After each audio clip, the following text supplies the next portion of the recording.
New England twice in a season is daunting. So lose that early game, make your adjustments, and then play them in Arrowhead. I'll give you a chance. So Baker Mayfield is finally delivering wins in Cleveland, and now he wants Browns fans to hold up their end of the deal. After leading his team to a 26-20 win over the Panthers on Sunday, Baker called out Browns fans, asking them to show up for their last home game of the season in 2 weeks. I'm prideful of playing at home, protecting our own territory. We'd love to have more fan support. Today was cold, I get it, but having more people, especially got our last home game coming up. We'd love to have more people in the stands, cheering for us, because we feed off that energy. You can tell. It's very obvious. I don't have to say it. How our defense feeds off the energy in the stadium, and being able to start fast and get that going and put teams, in a bind, put pressure on them. That's fair. I'm not going to bang on him for that. That's fair. That's a good thing to say. I like that. You can't, for whatever you think of Baker, they're winning, and they didn't win any games for several years before he got there. I know. So you asked for it. You got some wins. You got to go support. And I'm very hard on Cleveland in general, being from Pittsburgh and all. But Browns fans are a fan base that I usually leave alone because they are very loyal. Yeah. And they don't have a lot to cheer for most of the time and have been through a lot. And it is cold there, and I get it. So they're usually behind their team. They're usually a really good fan base. I have no problem with Baker saying this. Yeah, I mean, listen, Cleveland's standards are so low that they talk trash, and they're 5-7-1 in third place. Yeah. No other fan base in the league in third place would talk trash. My Twitter handle every day is all Browns fans. Cleveland fans are, and they're 5-7-1 with almost no chance to make the playoffs, and they talk trash. No, but they do need to be there. This is the lowest attended game. And another point in Baker's favor, since Hugh Jackson and Todd Haley have left, he is playing significantly better. Oh, God, yes. If you compare the numbers with and without Hugh Jackson, I mean, he has a 3-2 record as a starter. You know what it is? The sacks are staggering. I think Hugh and Todd Haley were so caught up in their personal battle, it was just a mess and Baker got caught in the middle of it, and now they got this one guy, Freddie Kitchens, and that's who Baker deals with. He doesn't have Haley, he doesn't have Hugh. You had this, ego coach fight, and Baker sitting there, I'm like, hey, I'm a rookie quarterback. Could you guys get over it? I think that had a lot to do with it. Yeah. It was pretty obvious, even from Hard Knocks, that there was, a major disconnect between the two of them. Finally, LeBron James and Dwayne Wade face each other on an NBA court for the final time last night. The Lakers beat the Heat in a great game, 108-105. And after the game, LeBron praised his good friend, saying he needed D-Wade in order for his own career to grow. What we got together is 2 championships. We got a lot of memories. We got 2 gold medals. I mean, me personally, I would have been very successful in this league without D-Wade. But to accomplish what I really wanted to accomplish in this league, and that's winning at the highest level, I needed him. And that's why I made the jump. And then I appreciate more than I can express in words what he did for me when I went down to Miami. Their friendship is really some legendary stuff. And he is right. When he came to Miami, he did not know how to win, and that was Cleveland's fault. That was Cavaliers' fault. They did not put an organization around him that, knew how to win. They hadn't had a championship. So coming to Miami really solidified him as the king that he was. Listen, Michael Jordan never won a title without Pippen. Shaq and Kobe may have hated each other for a while, but their legacies were largely built on that Laker dynasty when they played together. Nobody can do it on an island. In the NBA in 2018, I mean, Warriors won without KD, but they had Draymond, Steph, and Clay. You need now 3 legitimate stars to win titles in this league. Well, I mean, it's a star-driven league, but it's still a team sport. Yeah. So you need someone to balance out the mega superstar, and that's why they didn't win their first year in Miami, because it was D-Wade's team. He did have the championship. It was D-Wade's city, and there was a balance there that hadn't been reached. So they did need each other for sure. Yeah.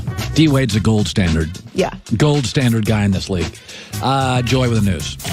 Well, that's the news. And thanks for stopping by. The Herd Line. Let's bring him in. He is now a member of the American media. Tough questions, big opinions. Former Packer, Super Bowl, Pro Bowl, Greg Jennings. I'm watching Kirk Cousins last night. Yeah. And you know who I was thinking of? Washington. Yep. Everybody freaked out, but Greg, issues. The bathtub doesn't work right. Got a leak over here. And I would say this, is that Washington scouted Kirk Cousins. They had him as a backup. They saw him in the locker room. In the end, when a team lets go of their starting quarterback, that's a pretty good indication of what he is. Now, Dak. This leads us to Dak. Dallas knows all the good and the bad of Dak. Here's the funny thing, and I've been super critical of Dak, but Greg, stability, mobility, leadership, and he wins a lot of close games. He does, Greg. Mm-hmm. He is on these all Cowboy games are standalone big TV games. Mm-hmm. They win a lot of these, and he looks bad in a lot of these, but I got to tell you, what would you pay him? I wouldn't pay him Kirk Cousins money. No, absolutely not. When you listen to Jerry Jones, he says, Amari Cooper, he's coming for his money. He knows Ezekiel Elliott, I'm going to have to back the Brinks truck up to him. When you look at the Dallas Cowboys, those guys make Dak Prescott better. Dak Prescott doesn't make them better. Don't get me wrong. He's an important piece to why they're winning. And he does some things well, He does Greg. some things well, but at the quarterback position, this is why I can respect Jerry Jones in this sense, because he's not just paying the position like most teams do. It's quarterback, we're kind of in a bind, we're in a corner, let's just pay Kirk Cousins. Nope, we see that our quarterback, can he be good? Absolutely. Is he better if we add pieces around him? Yes. Yes. And so until you get to the point where you make everybody around you better, then you deserve that money. Then we pay the player, which is the quarterback at that position. You know, it's funny. I didn't like Dak out of college. Then I really liked him. And now I've gone back to he drives me nuts. But I will say this. I've heard people, I had a scout say, Dak will only work in this league if he has a great running back. In fairness, at this point, Tom Brady needs a running game. At this point, Drew Brees needs a running game. Jared Goff needs a running game. Let's slow down a little on Dak's the only quarterback who needs a great running game. Carson Wentz, who is a wizard, doesn't have the running game this year. He's not the same guy. Dak's ceiling is low. We would both agree with that. I agree. But most every quarterback, even Aaron Rodgers right now, what's his record? It don't have much of a consistent running game. And Dak's ceiling is low, but what Jerry Jones and the Dallas Cowboy organization sees is they see the future with Dak growing and him on the incline versus on the decline. At the beginning of a quarterback's career, a running back is most important, and I believe at the end of a quarterback's career, a running back is most important. Very good point, Greg Jennings. All right, so it's funny. The Raiders beat the Steelers, and it got glossed over because the Bears, Rams, and the Cowboys won. Mm-hmm. The Steelers lost to Oakland for everybody watching, and nobody talked about it because there were so many big games over the weekend. The Steelers lost to the Raiders, okay, the dysfunctional Raiders. And in the game, Big Ben was healthy, and they kept Josh Dobbs in. Once again, the Steelers are sort of unraveling. Is it fair to compare Tomlin and Ben? They got a little McCarthy-Aaron Rodgers thing? Yes. I haven't been in that locker room, so I don't know the ins and outs of that dynamic. But yes, but when you look at who will be on the out, you look at the Green Bay Packers and look who they chose. The quarterback. The quarterback. They chose the quarterback. I'm sticking with the Hall of Famer, the guy who's going to sell these tickets.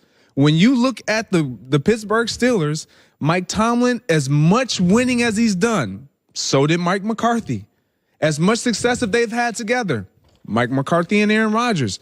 But if I have to decide on who I'm going to continue to move forward with, I am not parting ways with a Hall of Fame quarterback because that looks bad on us as an organization. I've said this for years. People compare Rodgers to Brady. He compares favorably with Ben.